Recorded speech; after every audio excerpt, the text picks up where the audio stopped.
jërë ngeen jëf chers internautes de Sport Life 221 ñu ngi leen di nuyu bu baax a baax ñu ngi amaat un réel plaisir di leen retrouver fii ci biir Sport Life 221 kon ni ñu koy amalee saa su nekk rek dañuy ñëw ànd ak yéen waxtaanee lépp luy jëm si wàllum actualité sportive plus précisément le football. Donc un réel plaisir la ñuy am saa su nekk di jàkkaarloo ak yéen waxtaanee rek lépp luy jëm si wàllum actualité donc Sport Life 221 le temple du sport le temple du football. Donc dañuy ñëw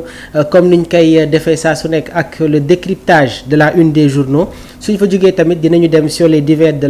actualité bi bëri na donc tey dinañu leen jox les informations en temps réel waaye tamit dinañ leen jox ay exclusivité démb maa ngi leen ko doon wax am na ay yenn information yi nga xamante ne viralagul mais mi ngi commencé di circuler am nañ ci ay confirmation donc vous les aurez vous aurez ces informations fii nii ci biir Sport Life 221 donc ñi ngi leen di jaajëfal bu baax a baax cette communauté bi nga xamante ne yéen a ngi safoo plateforme digitale bii nga xamante ne moom mooy Sport Life 221 comme ni ñu koy defee saa su nekk dañ koy commencer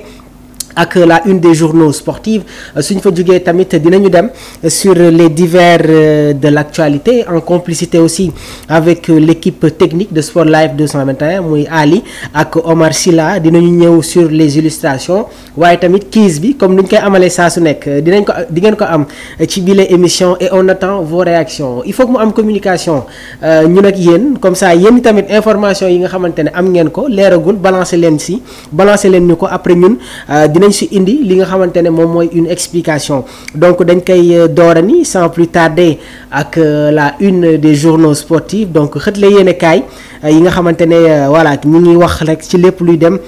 si wàllum tàggat yaram donc c'est parti pour votre premier numéro du jour ñu commencé ko ak xëtle yéene kaay bii di Rewmi Quotidien Sport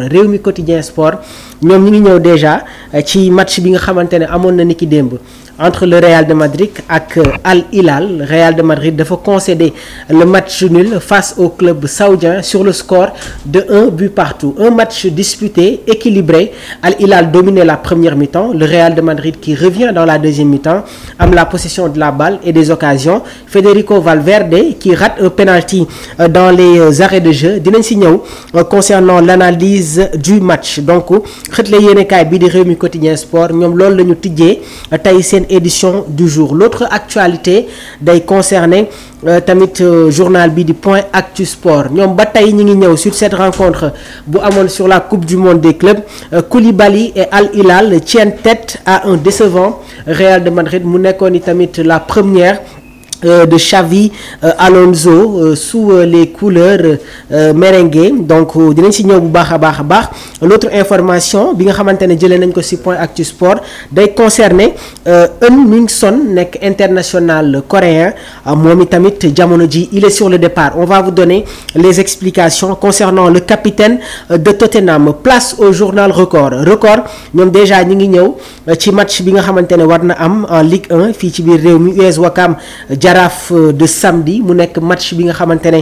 dinañ ko footballer ci stade de Ngor à partir de 17h. Un choc crucial pour le titre donc mu nekk tamit un match décisif pour l'équipe de la Médina. Encore un défi pour Nicolas Jackson am na ay club yi nga xamante ne rentré nañu en contact avec l'entourage du joueur ñi ngi commencé di demander des informations après Manchester United. Aston Villa rentré nañu dans la course pour attirer l'attaquant des Blues mu nekk une bombe une information exclusive dinañ leen ci indil tous les détails donc après Nicolas Jackson toujours avec le journal Record ñoom ñi ngi ñëw déjà sur la prestation de Kalidou Koulibaly nekk défenseur buy football ci équipe bi di Al Hilal donc démb il a été exceptionnel le ministre de la défense de l'équipe nationale du Sénégal. Un choc Manchester United Arsenal dès la première journée donc pour la saison 2025-2026 donc dimanche match bi nga xamante ne